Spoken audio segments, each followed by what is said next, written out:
Hello, my name is Dante Renee, and welcome to the 10 Room Bizarro YouTube page, where I talk about films that I believe need to be talked about more. Tonight's film is from 1984, Jess Franco's The Sexual Story of O.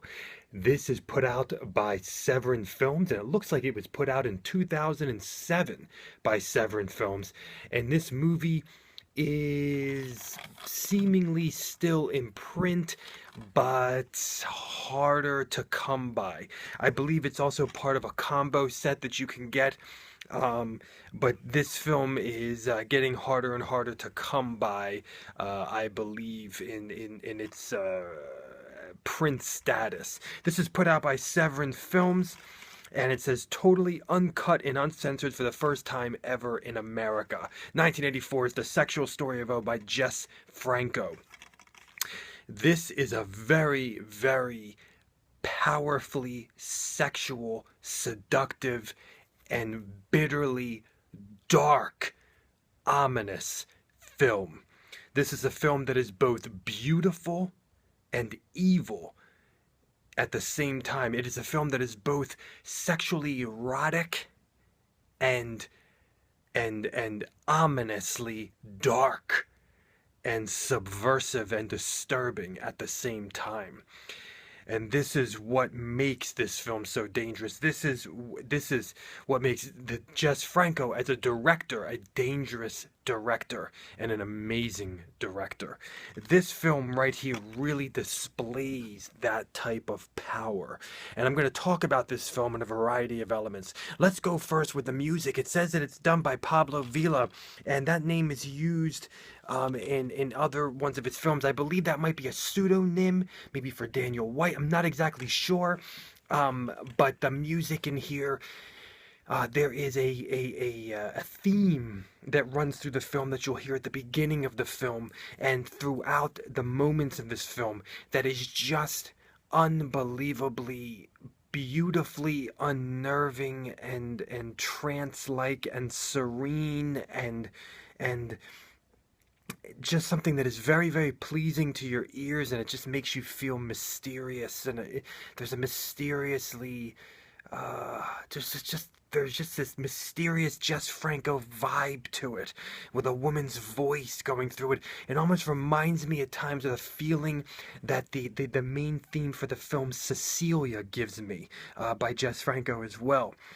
And there are also kind of disco, early 80s synthesized elements throughout this film as well. Some upbeat, up-tempo elements, disco-type elements, dancey, erotic, synthesized music in this film, with some great beats, some great rhythms and tempos, almost synthesized, jazzy, erotic type music throughout as well. But the interesting and very, very interesting thing about this film is that there are many, many moments with no music whatsoever. The sound design in this film, where all of a sudden all you are hearing is breathing, or all you are hearing is kissing and moaning, with no music at all. I mean, we have sex scenes in this film with no music at all. You don't typically see that in a Jess Franco film.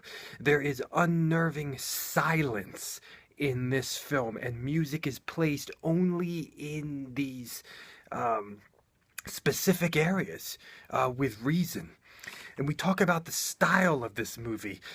The style of this movie is really something. We have at sometimes a shaky kind of zoom for Franco, but then this, for the rest of the time, these beautiful shots, these beautiful just that you have that glistening light, that glimmering light that you see in Macumba Sexual, and even The Sex is Crazy, I believe, but definitely in Macumba Sexual, you have this kind of glistening kaleidoscope lighting that seems to be in placed there on purpose in those moments, and you kind of have this glowy presence throughout the whole film that almost reminds me of Cecilia a bit as well.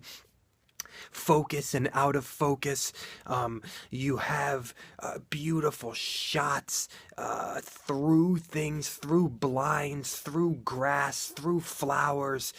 You have these awesome zooms on eyes, just beautifully shot scenes of naked bodies and very close up shots of a woman's nipple and the sucking and biting of a nipple and so there are zooms and there are close-up shots of women's butts and vagina through the butt, and eyes and furniture and windows and the beach and water and beautiful homes and apartment complexes, and marine life, with the boats and sailboats. In terms of the architecture of this film, we really have something very mysterious going on here. We have we have almost like a Alfred Hitchcock Rear Window type of vibe going on here in terms of kind of an apartment complex through windows, from one window to another window, apartment complexes. And then we also have in simple apartments and a tape player boom box, and we have kind of the simplicities in furniture really for this apartment, a deck maybe and a beach, but really some simple apartments here with couches and a bed.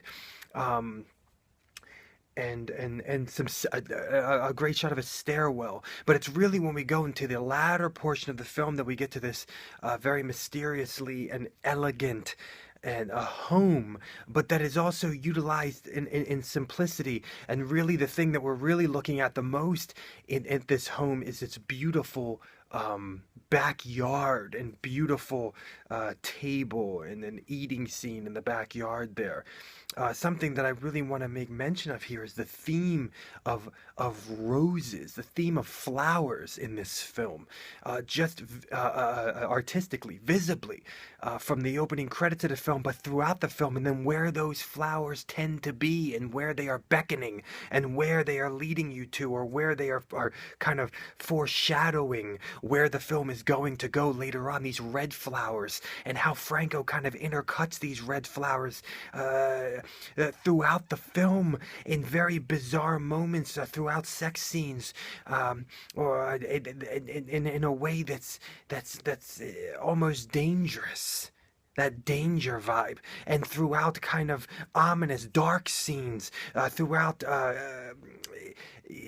kind of cutting in, and all of a sudden seeing that same flower, but now with an insect on it, or now with subtle drops of water falling off of it. And the way that he cuts this, the way that he shoots this and edits this interchangeably with dark or sexual scenes, is very dangerous in a way. We have unbelievable characters in this film. Wow, everybody, the acting is awesome in this film. Characters that I really have not seen before in this film. We have an older woman and a very bizarre-looking younger man that's her husband, and then we have a man and a woman, and then the lead of the film, who's right there. This lead of the film, I believe her name is Alicia Principe. Excellent, and very sexually attractive and alluring, and even the other younger woman, and even the older woman as well. And this film is really made up of many sexual scenes that unfold throughout this film. I mean, there is a slowness to this film, and it's sucking you in, and it's taking you in, and before you know it, things are being revealed that you were not aware of previously. You were kind of sucked in by the sexuality of the film, by the eroticism of the film, and this is a very erotic film, a very sexual film. There's no explicit sex in this film, but it is explicit. You do see hands on vaginas, you do see mouths near groins, or on groins. groins, licking groins, but it's not explicit sex, but it's an explicit film, and it's a film that sexually seduces you and brings you in, because this is a very erotic film. I thought that the sex scenes were very erotic, very alluring, very in the way that they're shot, and the way that they're done, and the way that they're moaned and screamed, and the lead Alicia, very sexual persona, and you have this vibe, and then the story is unfolding behind the scenes without you even being aware of the story unfolding, and things are getting darker and darker and darker and darker, and we have lesbian scenes and heterosexual scenes and orgy scenes, and this film is really, the story of this film, the sexual story of, the story of this film is sex. The story unfolds using sex. This is a film that is utilizing sexual scenes as the story, and they're beautifully shot, and they're alluring, and they're erotic, and they're drawing you in, and this film is spiraling, and there's an amazing aspect that I've never seen in another Jess Franco film before, where the lead character does not speak the language of the other characters in the film, which also brings more and more tension and suspense and an ominous darkness that continually unfolds and unfolds and unfolds, and I do not want to give away anything, but this film has a twist and a crescendo climatic, some of the darkest, most hallucinogenic and fiercely shot purple kaleidoscope drugged sequences of violence and sadism that I have seen in a Jess Franco film and in a film in general. There are crescendos and climaxes and twists. This film is one that burns sexual and keeps burning and getting darker and getting darker and getting darker into a crescendo of disturbing darkness before your very eyes that you might have never seen before. Ladies and gentlemen, what an unbelievable movie. This is The Sexual Story of O by Jess Franco, 1984, put out by Severin Films. This is really an unbelievable film of beauty, darkness, and sexuality and eroticism, but there is some disturbing violence in this film. And this is a dangerous movie. It says in the front, outrageous, orgasmic, and obscene. This is a dangerous film by the dangerous film director, Mr. Jess Franco. Thank you so much for listening. Watch my other Jess Franco reviews, many more to come, and many other reviews from other films that I believe need to be talked about more on the 10 Room Bizarro YouTube page. There are Jess Franco and many others. Ladies and gentlemen, also feel free to check out my own films, my own personal films at youtube.com/poopydiarrhea. Thank you so much, and good night.